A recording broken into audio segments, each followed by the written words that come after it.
Welcome back loite ho tuni BBK YouTube channel awelen kan lem kin we tuni itusim seidiu hi ong sauthim de hi zein thildang seitam lovin tusim pantau te khokhat na hin mong phung len ta khan he kamla hin a umen a hele husunga hin kulang chapang ini hin mong chang dinga chun a chi ji honen he hechi among chan hona chun wacha ha ka kap ji honen ni se la hin tam ta ta he han kap la ji honen he ni khan he amani jong a chi ki han tan mong chang dinga chun a chi han tai a hele sun hloma hin a chang hon le monga chun wacha ki ti hong lut ta lo bin awmin he a hele amanin jong a chang honen arang ki le han tai ajing ni khu in achi ki hanin hele mong kap dinga chun monga wacha kap dinga chun achi ki hanin hele amani jong agial sang hona wacha chu kini khu chun anatami nei wacha chu akap honin mong le lang hin aloi pa chu akal tan hele aloi pa akal na chu loi pa anoi langa chun khatpan alu in wacha chu akap kap han ta nei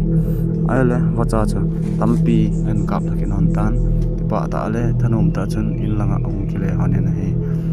ong kile hona hin aza na hin aloi pa khatpa chun mang a hin ne in amanga chun hechi mong phung hi ke ho a hi in nong mo chan ta lo diu hi lo le wacha na kap jong lew chung thei ta na kap diu na vet chiluwa wacha mong bu na kap diu ke hon jong wacha ka wa hin chi wacha ho chu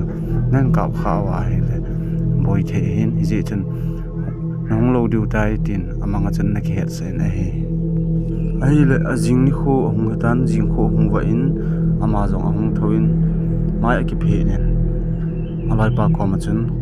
in lang aloi pa in lang chun kholai le na chi ta ne le aloi pa ko ma chun amang chu asei tai golpa kamangin mong chan na langa iti hin mangkane in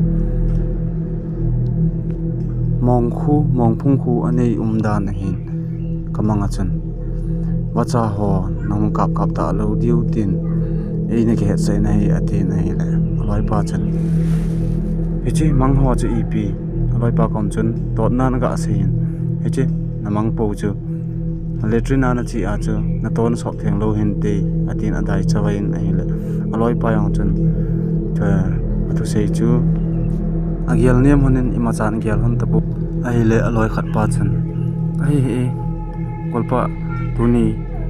leingan ga kho atin sal chang tam pi holatin tingla dikha lang le akap kit na te atin amani hi chi wacha ho akap ji hona azu uji hona hetia chu ana kiloi ji hona he ai le amanin jong khusunga chapang ho chu ako khom honin leingan tam pi a kho honin sailu chang chu a holwin hele pat so ta he holwin tam thim ta he a hol do ta ven he le ama wa jong chun hechi chapang ho chu wacha ka kam hon de hin ka kap la on teng le khat na ka pi diun he atiwin ati honin chapang ho chu aki hol hu sa hon chu awol chai win ala chapang ho chu en lam che aki zo ta win he ai le nisa hong sat pha chun achi sal chang chu nisa na pho win nisan pho honin achi chu agot anga honin agot pha nen nila lang hong tan achi pha chun nila lang le achi mong phunga chu mocha ha tam ji da na hin ji chun nila langa dinga chu anaki gut sa hon banga chun achi sailu chang ho chu aki hu aki sim honen sa khaw tam da ta ha ki pu honen achi hon ta na hi akhu apana chu mun gam la thim hen achi mong phungom na chu lampi jong pungka 30 minutes well anazot ji hon hi ajalai chan achi honen ai la man yang lampi achun wacha chu amu mohan akap phe honen hete chun ki holim to gomen la po asa honen achi hon tan hi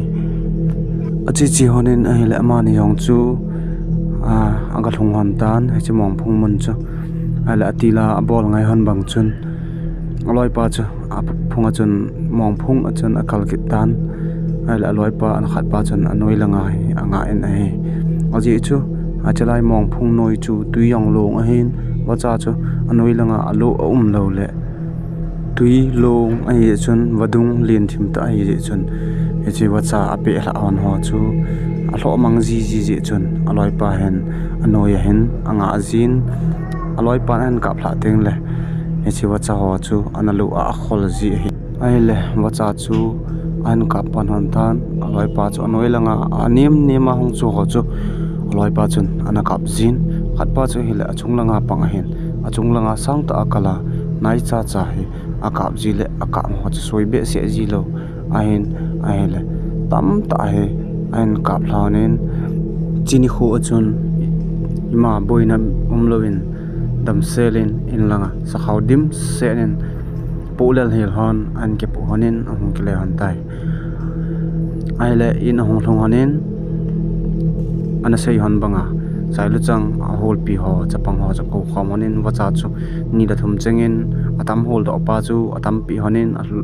ahol do hlom pa chu hlom pi honin ti chun ni da thum li langa ti chun ahop pi honin aile sailu chang ho long chu akipaon athanom theile jingun he aile amani jong hen ki pa ta hen wacha kapla hon chu gudala asung honin asim honin aile hosunga chun akizu ki thon tan ti chun asum mu hon chu hechi wacha azu hana asum mu hon chu manna thei thein amang honin ain kote api honin ti chun manin jong man thei chan amang honin tam ta pi an kapla hon jing ji chun amani jong athanom che honin wacha kap di bo chu amani dinga aboi pi pen hon hetai aile phat achi in ajing ni kho ahong ki tai ajing ni kho hen amanin jong abol ngai hon bangin leingan akhon hona chun tam pi hi ga kho kin honin tam ta kapla ding tu ni wang pulel hel poding atin sakha ho lang chu akop min apu honin hi le sailu chang ahul sa te chapang ho jong chu ako kin hon tan la chapang hong chu koida mala in thanom ta in aji chu wacha kakpi hon de ati hona agya sang wa tam api hon ji a chu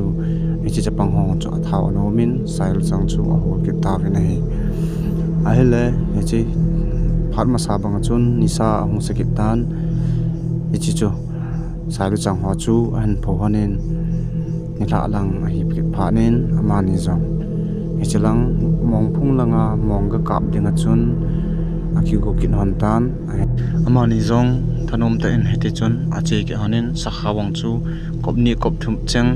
akop men akepu honin ahela mong phung lang azon honin amani jong achi hon tai ahele achi no hon chun ni peong ju ta mati le chini khu achun wacha chu ana hlom hle jengtan nidang banga chun wacha nom ta poi wacha he ale alanga hen khat le he lina lin jing khat ne wacha alim jong chu kidang hiu jing hen echi wacha chu amu honin hila akeu hon jong le aleng pon te chun wacha chu aumin he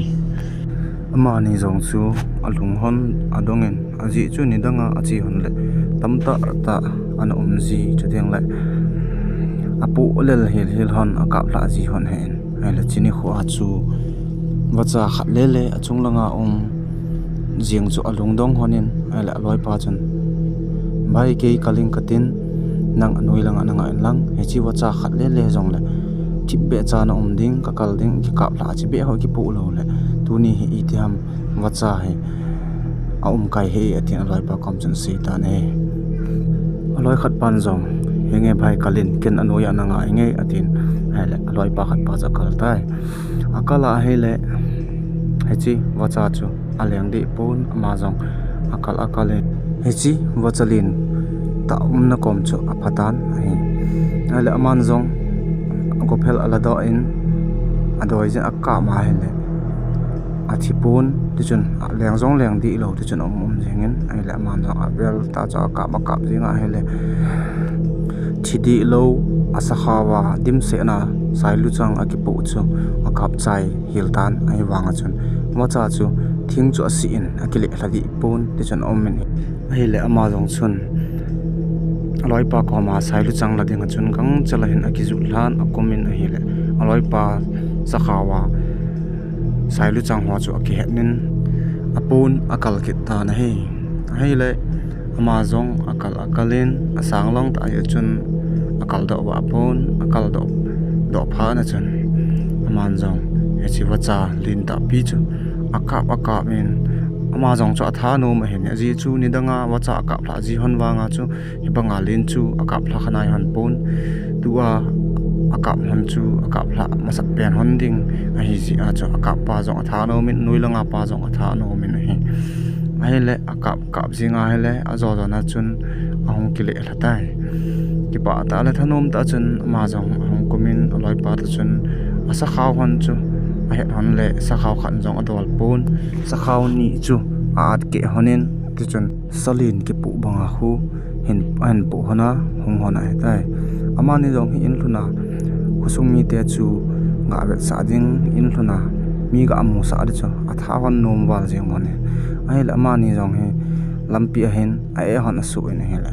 e tha achi honin a e tha ka hon chun hong kile ki hon le chi wacha chu ana ta pun aput na hon keu si chu bo ana tai ai la ma ni jong alung dong be se hon jengin iti da na banga ki thano ma bang wachalin ki ka ma tua iti hoilang ge ko na ku ha ma ti an man ni a vel la cho hol vel han jengin ai le amu zo han ta poi chupa na chun ma ni jong lung na ta le la si ta chun akipa na hon ding athil pu hon aman pha na chun ma ni jong la si ta chun in langa hong honin a hi ama ni jong chu ai le in chu hong honin ahong lung hon ki ta na hi in hong lun hon pha na hin echi sailu chang ahul pi ho chapang ho chu ahong ki khwa mun hi le ama ni yong chu sa khaw thep chit sa khaw phajang lai at ke hon chu akeu si achun an ke pu honin sa khaw wang cha sidi adu jing a hi ai le chapang ho ka mu chun asei hon tan tuni ko cha ka ma ka chi hon le wacha neu kiti umlo wacha lina lin khat mong phung le langa chun aumin mong ga cho na nen he chi wacha ka chu ka hona hi le ka thlonin kan pu honin ka hong honin a hi le lampi a e tha ka e hon su gelen e tha ka chi hon ka an he chi ka wacha pu hon chu ana ta pon ke ni jong kalung dong le honi ati hon ta na hi le chapang hong chan ta san lo di chula sailu chang huza zat sakhaw ni sakhaw thum ki pu hana be hi la ati win ama ho chapang hong chu alung dong le jing win he ai le ama ni jong chu ain langial azun honin ain sumi te kom chun asei hon tai mongka ma ka chi jing honin wacha jong tam pi kan kap honin ai la tu ni chu kidang ta in wacha jong anom pon ai la chunglanga chun khat le lin pita khat anomin ka sailu chang be hela ka kap wangin akile la pon ai la kaloi pa ko ma kong kum su kinin ama azong ka poto kinin ka kap chai hil ana ina hung kile len he chi wacha chu ai keinin jong ki pa ten kan ki pu honin ai le lampi a ita pama ka chi hon ka an he chi wacha chu nom ta pu ati la en ko te chun en ko te hon chun itin a sei win he ole ai lo khat he nan ka pha hon tam ati ai le loi khat pa chun amang chu en gel do in amang chu a sei pi tan hi le en ko te chun hitia mangna nei hona pana chuna chi hon lo de ta chale azo ting le man lowa tu an han pu hona lampi a macha aman chu nawang phona hi azo ting le changa kho thil phalo na tu hon sangin aban ki ti lang chu chi da honen lang vet jong vet da honen lang mong ka ma jong chun chi hon ta hin ati pi ta hin hi ai le ama ni jong iti chun akisu thiang honin elen la lang zan ahong kitan ai le ai mut pha no hen aloi khat pa manga chun hetin ain ki musa win he hechi awach kap la wan chu amanga chun mong phunga chun thila khat ali na lin khat mul the thu sing khat nen akimus an ai le ama chun idinga ka sei dim ka het sa dim ni han luwa heja ke ho wacha tidam ke holdinga thila hola a ka sol cha le pau ni ka phla pi hin hechi nong ki hona hele adang ima ki bol pon tin nahin kho han jong ka hoi dam pi lo diu ai tai ati in nei ai le hechi pa na chun hu ong ba in aloi pa ko ma chun amang chu